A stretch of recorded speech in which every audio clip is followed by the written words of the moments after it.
এখন মনে হয়েছে যে না আমি যা করছি ভুল হয়ে গেছে, আমার এখন লাইফ আবার রিস্টার্ট করা উচিত। তোমার ইন্টার ছিল কত সালে? আমার ইন্টার 2020 ছিল। ইন্টারের পর যে জিনিসটা ভাবা দরকার ছিল সেটা আমি অনেক পরে গিয়ে বুঝছি। আচ্ছা, তোমার এত দেশ থেকে তুমি গ্রিক সাইপ্রাস কেন তুমি সিলেক্ট করলা? গ্রিক সাইপ্রাস সিলেক্ট করার একমাত্র রিজন হচ্ছে যে ওইখানে এত ভিসা রেশিও, তার উপরে কিছু বাজেট ফ্রেন্ডলি আমার জন্য। তোমার আব্বা আম্মা বিশ্বাস করছে? আসলে আমার ভাই করে নাই যে এটা কেমনে এই ভিসাটা দিয়ে দিচ্ছে অটোমেটিক, মানে কোনো Automatic। কোনো কাহিনী ছাড়া কিছু ছাড়া, আবার সোর্স অফ ফান্ড দেখে না। হ্যাঁ, মানে এখানে সেটাই। হচ্ছে তোমার ব্যাংকে টাকা রাখছো, একদিন রাখলেও হবে। সো মোটামুটি এটা রাখার পর স্টেটমেন্ট নিবা, তারপর প্রসেস চলবে 3 মাসের মধ্যে, এর মধ্যে ভিসা চলে আসবে। আসসালামু আলাইকুম, ডেল্টার সাকসেস জার্নির নতুন এপিসোডে স্বাগতম। আমাদের সাথে রয়েছে আমাদের সাইপ্রাসে ভিসাপ্রাপ্ত স্টুডেন্ট তানহা প্রিয়ন্তী। তো তানহার সাথে কথা বলবো, ওর জার্নি নিয়ে আমরা পুরো ডিটেলসটা শুনবো। তানহা, কেমন লাগতেছে? আলহামদুলিল্লাহ, ভিসাটা পাওয়ার পর আসলেই ভালো লাগতেছে, ভালো লাগা কাজ করতেছে। তোমার কতদিনের মধ্যে আজকে ব্লু পেপারটা তুমি কতদিনের মধ্যে পেলা? অ্যাপ্রক্সিমেটলি আমার ব্লু পেপারটা হতে কিন্তু 3 মাসের একটু বেশি সময় লাগছে, পুরোপুরি 4 মাস কিন্তু লাগে নাই। আচ্ছা, সো ফার্স্ট হচ্ছে তুমি ডেলটাকে কিভাবে পাইছো? ডালটাকে পাওয়ার জার্নিটা আমার জন্য অনেক ইন্টারেস্টিং ছিল, কারণ হচ্ছে যে আমি একটা ফ্রেন্ডের থ্রুতে আমি ডেল্টার সম্পর্কে জেনেছি এবং ওখানে গিয়ে নিজ চোখে দেখে এসেছি যে ওখানের কাজগুলো কেমন বা তো কেমন। আমাদের অফিসে আসার পর তোমার ইমপ্রেশনটা কেমন ছিল? আসলে অফিসে যাওয়ার পর ইমপ্রেশনটা এমন ছিল, বাকি এজেন্সির তুলনায় ছোট একটা অফিস বা সামনে একটা ছোট ডেস্ক নিয়ে বসা, এটা কি আসলে কি কোনোভাবে ফাইল প্রসেসিং নিয়ে কাজ করতে পারবেন, এটার জন্য একটা সন্দেহ আসলেই ছিল মনের মধ্যে। আচ্ছা, আমাদের সাথে কাজ করার পর তোমার চিন্তা ভাবনা কেমন চেঞ্জ হয়েছে? এটাতে কিন্তু অনেক ভার্স একটা ইম্প্যাক্ট পড়ছে আসলে, কারণ হচ্ছে যে মানে সব ব্যাপারে সাপোর্টিভ, প্রত্যেকটা ইনফরমেশন অ্যাকচুয়ালি রাইটভাবে পাওয়া, এবং ডাবল কনফার্মেশনের জন্য যে আমি যখন আবার রিপিট কোনো সাপোর্টের জন্য যেতাম, খুবই কর্ডিয়ালি হচ্ছে সব কিছু হ্যান্ডেল করা হয়েছে, যে কারণে আমার এটা নিয়ে খুব একটা বেশি টেনশন ছিল না। যেহেতু তোমার ভাই আরেকটা এজেন্সির মধ্যে একটা ভালো দেশে গিয়েছে, তো তোমার তো আসলে তোমার গার্জিয়ানের চয়েসটা ওই এজেন্সির থাকা উচিত। সো ওই এজেন্সি না গিয়ে তুমি কেন আমাকে সিলেক্ট করলা? এখানে কিছু বাজেট ফ্রেন্ডলি ব্যাপার স্যাপারও আছে, তারপর গিয়ে সাথে হচ্ছে যে নিজস্ব কিছু ইচ্ছা বা হচ্ছে যে হ্যাঁ আমি এখান থেকে করলে আমার জন্য ফ্রুটফুল কিছু অ্যান্সার পাবো বা ফ্রুটফুল আমি জার্নিটা লিড করতে পারবো, ওইটারও একটা চিন্তাভাবনা ছিল। আর আমি এটা নিয়ে খুবই স্যাটিসফাইড যে আমি ওখান থেকে ওই জিনিসটা চুজ না করে এখানে আসছি, কারণ এই সম্পূর্ণ জার্নিটার মধ্যে যেভাবে একটা এজেন্সি গাইডলাইন করছে নিজ থেকে, আমাকে দৌড়াদৌড়ি না করে নিজ থেকে গাইডলাইন, প্রত্যেকটা জিনিসের স্টেপ বাই স্টেপ, এটা করতে হবে ওইটা করতে হবে, এটা এখন দিয়ে যেতে হবে, না হলে কিন্তু হবে না, ওটা আসলে প্রত্যেকটা এজেন্সি থেকে আমি এক্সপেক্ট করি না, এবং হচ্ছে যে আমি নিজে গিয়ে ওইটা আমি পাই নাই আসলে। বুঝছি। তুমি চিটাগাঙে কি পরিমাণ এজেন্সিতে ভিজিট করছো? আমি যদি ধরতে যাই তাহলে আসলে প্রত্যেকটা এজেন্সিতেই আমার যাওয়া হয়েছে, কথা বলা হয়েছে। তো ওদের সাথে আমার কি কমন পার্থক্যগুলো মানে তোমার চোখে ধরা পড়ছে? কমন পার্থক্যগুলো যদি আমি ওভাবে ব্রিফলি বলতে চাই, প্রথমত হচ্ছে যে সাপোর্টিভ সিস্টেমটা, আচ্ছা, যে ওনারা অবশ্যই কথা সবাই বলে, কিন্তু প্রত্যেকটা জিনিস শোনা এবং প্রত্যেকটা জিনিসের সলিউশন দেওয়া, এবং ওই সলিউশনে কি যেটা আমার আদৌ হবে সেটা সত্যিকার অর্থে বলা, আর কোনটা আদৌ হবে না ওই সত্যিকার অর্থে না বলাটা, এটা অ্যাকচুয়ালি আমি প্রত্যেকটা জায়গা থেকে পাই নাই। কারণ সবাই শুরু থেকে এটা এক্সপেকটেশন দেয় যে ঠিক আছে, যে আমার কাছে আসছে আমি একটা ফাইল করে ফেলি, এটা আদৌ হবে কি হবে না, ওটা হইলে আসলে আমার কোন কনসিকুয়েন্সেসে হবে, ওটা আসলে ট্রু ভার্সন এবং ট্রু ফিল্ড বলে না, সত্যি কথা।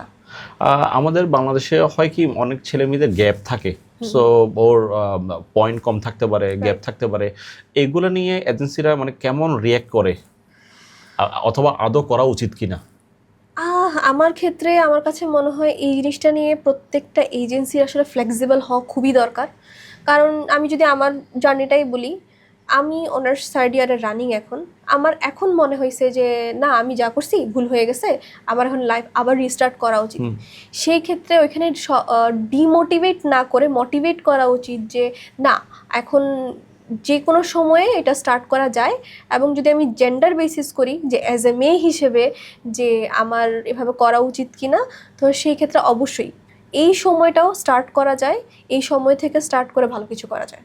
আচ্ছা, তো তোমার ইন্টার ছিল কত সালে?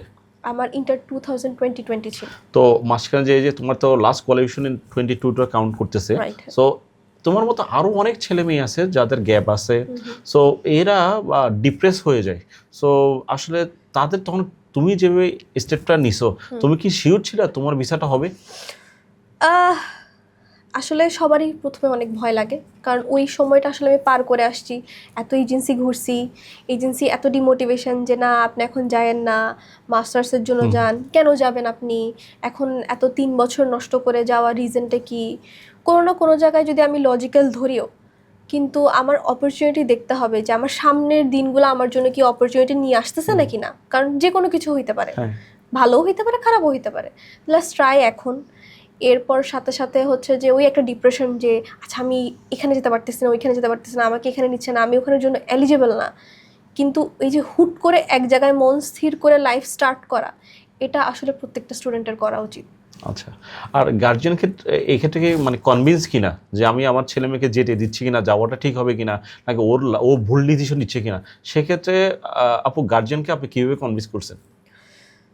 সবার আসলে ফ্যামিলির মধ্যে এই জিনিসটা কম বেশি, ছেলে হোক মেয়ে হোক, এই জিনিসটা থাকে যে কনভিন্স করতে হয় বা একটুখানি হ্যাসেলের মধ্যে পোহাইতে হয়।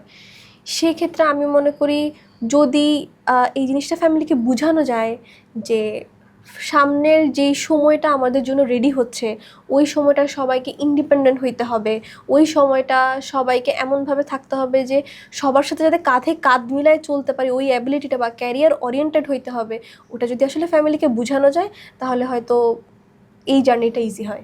আচ্ছা, মেয়ে হিসেবে তুমি কোনো সমস্যা ফেস করছো কিনা, বা তোমার প্যারেন্টস তোমাকে নিয়ে কোনো সিকিউরিটি মানে তুমি ওখানে কোথায় উঠবা, কে তোমাকে দেখাশোনা করবে, বা তোমার কোনো ফাইন্যান্সিয়াল ক্রাইসিস আসলে কে তোমাকে হেল্প করবে, তো এই পুরো ব্যাপারটা নিয়ে তোমার গার্জিয়ান অনেক টেন্স ছিল কি না, আর তুমি এটা কি রিপ্লাই দিলা? এটা নিয়ে আসলে প্রত্যেকটা মেয়ের বাসায় হচ্ছে কনসার্ন থাকবে, এটাই স্বাভাবিক যে আমি ওখানে কিভাবে হুম। চলাফেরা করব, বা হয়তো কে ওখানে কোনো পরিচিত নাই, হ্যাঁ। কিভাবে কি করব।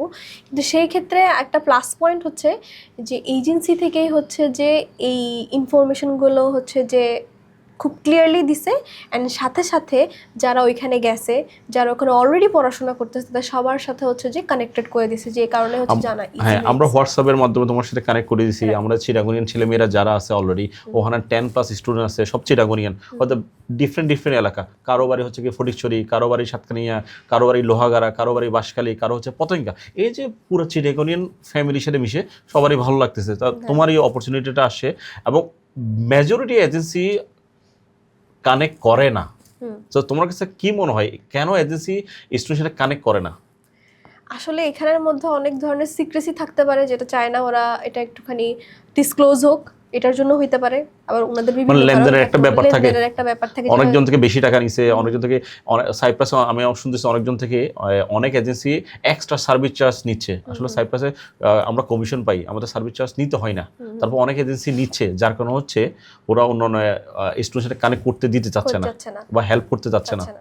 তো আচ্ছা, আমাদের দেশে যে দেখা যাচ্ছে কি ছেলেমেয়েরা ইন্টার পাস করে বাইরে যাবে, নাকি অনার্স পাস করে যাবে, বা দেশে কি বিসিএস এর পিছনে দৌড়াবে, বা সরকারি চাকরিতে দৌড়াবে, সরকারি চাকরি না হলে প্রাইভেটে দৌড়াবে, এই যে কি করবে লাইফে, বা আসলে তার বিচারটা হবে কিনা সে শিওর না, সে তার লাইফকে কোথায় নিয়ে যাবে, তার মেন্টর কার থেকে সে সাজেশন নেবে সে জানে না, সে আসলে দৌড়াদৌড়ি করে কিন্তু বুঝে উঠতে পারে না। এই ক্ষেত্রে তোমার সাজেশন কি, মানে তুমি কিভাবে এই স্টেপটা নিলা? আসলে এখানে হচ্ছে যে আমার নিজেরও লার্নিং পয়েন্ট ছিল, কারণ এই জিনিসটা আমার ইন্টারের পর যে জিনিসটা ভাবা দরকার ছিল সেটা আমি অনেক পরে গিয়ে বুঝছি। তো ওইটার থেকেই, নিজের এক্সপিরিয়েন্স থেকে আমি আসলে শেয়ার করি যে প্রথমেই হচ্ছে যে নিজের ডিসিশনটা হচ্ছে যে করা যে ইয়েস আমি এখানে থাকতে চাচ্ছি নাকি আমি বাইরে যেতে চাচ্ছি। যদি বাইরে যাওয়ার ইচ্ছা থাকে তাহলে একটা স্টেপ নিয়ে ফেলা উচিত ওখানকার অপরচুনিটি দেখে, কারণ হচ্ছে যেটা যত দেরি হবে, যত লিঙ্গার হবে, যত ডিলে হবে, এই জিনিসটা ততই খারাপ তো নিজের জন্যও হবে, আবার ফ্যামিলির জন্যও খারাপ, যে কোনো কিছু বয়ে আনবে। আমাদের দেশে তো দেখা যাচ্ছে মানে ব্যাঙের ছানা মতো এখানে এজেন্সি হয়ে গেছে গা। সো মানুষ কাকে ট্রাস্ট করবে, কাকে ট্রাস্ট করবে না, তারপর হচ্ছে কি বিভিন্ন ফেসবুকে বিভিন্ন গ্রুপে বিভিন্ন রিভিউ চেক করা, রিভিউ তো আবার অনেক সময় পেইড রিভিউ আছে, ঠিক আছে, পেইড রিভিউ দেয়। সো আসলে মানুষ আবার অনেক এজেন্সি ভুয়া পোস্ট দেয় যে অত ভিসা হয়েছে, আসলে অতটা ভিসা নেই। তো একটা স্টুডেন্ট কীভাবে জাস্টিফাই করবে কোন এজেন্সিটা রিয়েল, কোন এজেন্সিটা রিয়েলভাবে কাজ করে, কোন এজেন্সিটা স্টুডেন্ট ফ্রেন্ডলি, এই জিনিসটা সে কীভাবে জাজ করবে? ও এটা খুবই খুবই কঠিন একটা জিনিস, যে কারণ হচ্ছে যে মানুষ অনেক সময় চোখের সামনে যেটা চাকচিক্য থাকে ওটা দেখেই মানুষ ওখানে যায়, আর ওখানে গিয়েই হচ্ছে যে খুব বড় একটা ধোঁকার সম্মুখীন হয়ে বাংলাদেশে আসে। সবাই তো লাক্সারিয়াস অফিস দিয়ে মানুষকে ইজিলি ভাবে Easily, প্রতারণা করতেছে। সেটাই। এবং আমিও যে এজেন্সি চালাচ্ছি আমিও কিন্তু প্রতারণার শিকার 2008-9 দিকে। আমিও লন্ডনে ভুয়া কলেজে গেছি, কষ্ট পাইছি, কান্না করছি, বালিশ ভিজাইছি। ওই কান্না থেকে কিন্তু আমার একটা নিয়ত ছিল যে আমি এজেন্সি লাইনে আসবো, কিছু হেল্প করব। হ্যাঁ, আমি পারিশ্রমিক নিব, কিন্তু ফ্রিতে তো করবো না, কিন্তু মানুষের যেন উপকার হয়। তো তোমার ক্ষেত্রে কি মনে হয়েছে, কিভাবে আমাদের একটা স্টুডেন্ট জাজ করবে, কি মনে হয়? আমি মনে করি একটা স্টুডেন্ট জাজ করার ক্ষেত্রে প্রথমে এই চাকচিক্যর পিছনে না দৌড়ায় ভিসা রেশিওটা দেখা উচিত। আচ্ছা, যে ভিসা রেশিওটা দেখা উচিত যে কি পরিমাণ ভিসা এই এজেন্সি থেকে হয়েছে, এবং শুধুমাত্র ভিসা রেশিও না, যারা গেছে তাদের সাথে ইন জেনারেল ইন পার্সন কথা বলে যে ওনারা কি আসলেই কোনো কিছু ফেস করছে নাকি ওরা খুবই স্মুথলি ওখানে থাকতে পারতেছে, আচ্ছা। ওইটা যদি সর্টেড থাকে, আর তার থেকে আবার লিঙ্ক থাকতে হয় যে ওই স্পেসিফিক এজেন্সির লিঙ্ক কেমন বা হচ্ছে কতটুকু হোল্ড আছে, আচ্ছা, ওইটা যদি ক্লিয়ার হয়, ওটা যদি ক্লিন মানে হয়, কতটুকু নলেজ আছে ওর? নলেজ আছে, হ্যাঁ, তো ওটা যদি ক্লিন হয়ে থাকে তাহলে আমার কাছে মনে হয় ঠিক ওই জায়গায় যাওয়া উচিত। বাংলাদেশে পার্ট টাইম ইন্ডাস্ট্রিটা গ্রো করতেছে কেন? যেখানে আমাদের বাইরের দেশে স্টুডেন্টকে বলে কি তোমরা জব করো, তোমাদের ক্লাসগুলো প্রত্যেক দিন না, তোমরা সপ্তাহে 2 দিন বা 3 দিন ক্লাস থাকে। আমাদের বাংলাদেশে 5-6 দিন ক্লাস হয়। আমাদের বাংলাদেশে মানে এই 5-6 দিনের কারণে হয়তো কি বাইরের দেশে যেভাবে গ্রো করছে, বাইরের দেশের ছেলেমেয়েরা 8-9 অবস্থায় কিন্তু পার্ট টাইম জবের সাথে জড়িত, গার্জিয়ানরাকে ইনফ্লুয়েন্স করে, তুমি তোমার পকেট খরচটা তুমি কি জব করে করো, সো এনি জব, ঠিক আছে। সো আমাদের দেশে থেকে 8-9 ছেলেমেয়েরা তো জব তো দূর কথা, অনার্সের ছেলেমেয়েরা হয়তো টুকটাক টিউশনই করতেছে, আবার টিউশনিতে কিন্তু তার সাবজেক্টের সাথে কিন্তু রেলেভেন্ট না। সো এটা কি ঠিক হচ্ছে? আমাদের ছেলেমেয়েরা যা করতেছে টিউশনি, এটা আসলে কিছুই কাজে আসছে না। সে যদি তার যে সাবজেক্ট, সে এই সাবজেক্টে যদি আনপেড জবও করে, ফিউচারে কিন্তু ভালো জব পেতে তার ইজি হয়। রাইট। কিন্তু আমাদের এই দেশের ছেলেমেয়েরা কিন্তু এভাবে চিন্তা করে না। এটা আসলে চিন্তা না করার পিছনে আমাদের সমাজ দায়ী, আসলে সত্য কথা বলতে। কারণ মোটিভেশনটা একটা খুব দরকার আছে, যে আমাকে ছোটোবেলা থেকে এটা শেখানো যে আমি পড়াশোনা করতেছি এবং পড়াশোনা করে পড়াশোনার পাশাপাশি আমি চেষ্টা করি যে আমি কিছু আর্ন করতে পারি কিনা। সেটাতে হয় কি একটা মোরাল ভ্যালিউ আসে মানুষের জীবনে, যে আমার টাকাটা ইনকাম করতে যতটা না কষ্ট হচ্ছে, ওইটা আমি খরচ করতে ততটা বেশি চিন্তা করি। তার সাথে সাথে ইন্ডিপেন্ডেন্সি একটা ব্যাপার আছে, যে আমি ছোটো বয়স থেকে ইন্ডিপেন্ডেন্ট হইতে পারতেছি। আমার ছেলেদের ক্ষেত্রে বা মেয়েদের ক্ষেত্রে যেটা বলা যায় যে আমি কোনো জায়গায় একটা শক্ত হাত ধরতে পারতেছি সংসারে, ওইটাও একটা ব্যাপার থাকে। এটা আসলে আমাদেরকে শেখানো হয় না। আর তার থেকেও বড় কথা হচ্ছে যে যখন একটা মানুষ ক্লাস 9-10 থেকে হোক বা এইচএসসি লেভেল থেকে হোক, মানুষ যখন আসলে জবের সেকশনে যায়, তখন ওদের যেই স্কিলটা ওটা অটোমেটিক ডেভেলপ হয়। আচ্ছা, এখানে আরেকটা ব্যাপার হচ্ছে, আমাদের দেশের ছেলেমেয়েরা যখন বিদেশ যাওয়ার কথা চিন্তা করে বা প্রসেস করে বা যাবে চিন্তা করে, সবসময় অটোমেটিক টাকা কেন চলে আসে, যে আমার ঘরে টাকাই কামাইতে হবে, আমার টাকাই কামাইতে হবে। কিন্তু আমি একটা ভালো ডিগ্রি নিব, আমি আস্তে ধীরে একটা ভালো মানে পজিশনে যাব, অফিসিয়াল জব করব, এই লং টার্মটা চিন্তা করে না, খুবই তাড়াতাড়ি টাকা কামাবো, বেশি টাকা বাড়াইতে হবে, মানে তাড়াতাড়ি টাকা কামাবে, তাড়াতাড়ি বিয়ে করবে, তাড়াতাড়ি গুছাবে বা গার্লফ্রেন্ডকে বিয়ে করবে, মানে পুরো এইভাবে করে তাড়াতাড়ি দরকার, তাড়াতাড়ি খুব দরকার তাড়াতাড়ি। এখন এই ব্যাপারটা কেন? এই ব্যাপারটা আসলে সোশ্যালাইজেশন কানেকশন থাকে, যে মানুষ যেমন থেকে বড় হয়েছে, যে অপ্রাপ্তিগুলো ছিল ওগুলো পূরণের জন্য মানুষ চায় যে আচ্ছা আমার হাতে টাকা থাকুক, আমি এটা করব ওইটা করব। কিন্তু আমার কাছে মনে হয় যেটা লং টার্ম চিন্তা ভাবনা করা উচিত, যে আমি এক জায়গায় পড়াশোনা করতেছি একটা সাবজেক্ট অনুযায়ী, তার মানে আমার নিশ্চয়ই কোনো না কোনো ফিউচার আছে, ওটাতে আমি একটা হোয়াইট কলার জব পাইতে পারি। তো ওইটার পিছনে আসলে মানুষকে দৌড়ানো উচিত, এইসবের দিকে না। অনেক সময় দেখা যাচ্ছে কি আমাদের ছেলেমেয়েরা ওখানে যাওয়ার পর পড়াশোনাটা ঠিক মতো কন্টিনিউ করো না, দেখা যাচ্ছে ওখানে খালি জবের পিছনে সময় দেয়, এবং ওই কিছু অল্প টাকা দেশে পাঠাতে পারলে সে খুশি, এবং দিন শেষে সে তার ভিসা এক্সটেন্ডটা করতে পারতেছে না, এবং সে ওখানে গিয়ে তখন কি হয় কি বিভিন্ন আশ্রয় নেয়, অ্যাসাইলাম মারে। এই জিনিসটা কি ঠিক কিনা? না, আসলে আমি এই জিনিসটা আসলে পক্ষপাতিত্ব না এই জন্যই, কারণ হচ্ছে যে যেহেতু আমি স্টুডেন্ট ভিসা নিয়ে যাচ্ছি, তাহলে আমার এটা চিন্তা ভাবনা থাকতে হবে যে আমি ওখানে গিয়ে পড়াশোনা করব, পড়াশোনা করে একটা সময় গিয়ে আমি নিজের স্কিল এবং নিজের লাইফকে ডেভেলপ করে ওখান থেকে ভালো কিছু করব। কারণ মানুষ যখন একটা পর্যায়ে চলে যায়, তখন গিয়ে মানুষের কাছে অপরচুনিটি আসলে খুব দ্রুত আসতে থাকে। স্টুডেন্ট অবস্থা তো অবশ্যই একটু স্ট্রাগল পিরিয়ড থাকে, ওই জিনিসটা আসলে আমাদের স্কিপ করা উচিত। আচ্ছা, তোমার এত দেশ থেকে তুমি গ্রিক সাইপ্রাস কেন তুমি সিলেক্ট করলা? গ্রিক সাইপ্রাস সিলেক্ট করার একমাত্র রিজন হচ্ছে যে ওইখানে এত ভিসা রেশিও, তার উপরে কিছু বাজেট ফ্রেন্ডলি আমার জন্য। আর বাজেট তো খুব ইম্পর্ট্যান্ট, যে আমি এত অল্প সময়ের ভিতরে এত অল্প বাজেটের ভিতরে কনফার্ম ভিসা, তাহলে কেন না। আচ্ছা, আমাদের রিসেন্টলি দেখা যাচ্ছে গ্রিক সাইপ্রাসের নিয়ে কথা বলে অনেক ছেলে মেয়ে হাসাহাসি করে। সো কেন এটা তোমার কাছে কেন মনে হয়, কেন হাসাহাসি করে ছেলেমেয়েরা? এটা হাসাহাসি করার পিছনে রিজন হচ্ছে যে সবাই এটা চিন্তা করে যে এখনো সেনজেন হয় নাই, তাহলে সেনজেন যেহেতু হয় নাই তাহলে কেন ওইখানে আমি মুভ করবো, তাহলে আমার ফিউচারটা কি। ওটা নিয়ে অবশ্যই সবাই খুবই কনসার্ন, একটা কনসার্ন হওয়া খুবই নর্মাল। কিন্তু একটা জিনিস হচ্ছে যে ডে বাই ডে প্রত্যেকটা দেশ আমাদের যে এখন মানে খুবই হাই ভ্যালু দেশ আছে ইউএসএ, জার্মানি হোক, ওরা শুরু থেকে কোনো না কোনো কনজাস্টেড এরিয়াতে তো অবশ্যই ছিল, তারা অবশ্যই গ্রো করছে। তাহলে ওয়াই নট কোনো না কোনো। আমরা তো জানি অস্ট্রেলিয়া একটা মানে লন্ডন তাদের অপরাধীগুলোকে অস্ট্রেলিয়া পাঠাতো, তাহলে এই ডাকাতরাই কিন্তু আজকে অস্ট্রেলিয়া গঠন করছে। একটা সময় ছোট পর্যায়ে ছিল, আস্তে আস্তে বৃহত্তর পরিসরে গেছে। আচ্ছা, আমরা আমাদের ছেলে মেয়েদেরকে গ্রিক সাইপ্রাসে নিয়ে যাওয়ার জন্য যদি একটা বড় একটা এক্সপো করি, অনেকগুলো ইউনিভার্সিটি তো আছে, সো ওদেরকে যদি চিটাগাঙে যদি নিয়ে আসি, ব্যাপারটা কেমন হবে? আমার কাছে মনে হয় এটা অনেক একটা ভালো অপরচুনিটি। এটা আসলে তখন আসলে ওই যে কোয়েশ্চেন্সগুলা, যেই জিনিসগুলো হচ্ছে যে আমাকে অন ফোনে জিজ্ঞেস করতে হইতো যে ভাই আসলে এটা কিভাবে করব না করব, ওটা সরাসরি জিজ্ঞেস করার রিপ্রেজেন্টেটিভকে একটা বড় একটা সুযোগ থাকে। সেই ক্ষেত্রে আমার কাছে মনে হয় আমাদের চট্টগ্রামবাসীরা এটা একটা ভালো সুযোগের সম্মুখীন হতে। সাইপ্রাসে যে ইউনিভার্সিটি কোনো ইন্টারভিউ দিতে হয় না, এমবিসিতে কোনো ইন্টারভিউ দিতে হয় না, শুধুমাত্র কয়েকটা কাজ করে ডকুমেন্টটা দিয়ে দিলে ভিসাটা অটোমেটিক হয়ে চলে আসে, ব্লু পেপার। এখানে কোনো ঝামেলা নাই। সো এই ব্যাপারটা তুমি কি তোমার ফ্রেন্ড সার্কেল তোমাকে জিজ্ঞেস করছে? হ্যাঁ, অবশ্যই জিজ্ঞেস। কতজন জিজ্ঞেস করছে আনুমানিক? বেশ কয়েকজন জিজ্ঞেস করছে। কারণ হচ্ছে যে খুবই কম জায়গা আছে যেখানে হচ্ছে যে আমাকে ইন্টারভিউ ফেস না করে, এমবাসি ফেস না করে খুবই দ্রুত ভিসা হাতে পেয়ে যাচ্ছে। এটা কি ওরা বিশ্বাস করতেছে তুমি যে কোনো ইন্টারভিউ দাও নাই? না, আসলে এই জিনিসটা আসলে বিশ্বাস করতে সবারই প্রথমে কষ্ট হয়। আবার এই ভিসা ইলেকট্রনিক ভিসা দিয়ে দিচ্ছে, এটা কেমন কথা? এটা তো কেউ বিশ্বাস করতেছে না। হ্যাঁ, তোমার আব্বা আম্মা বিশ্বাস করছে?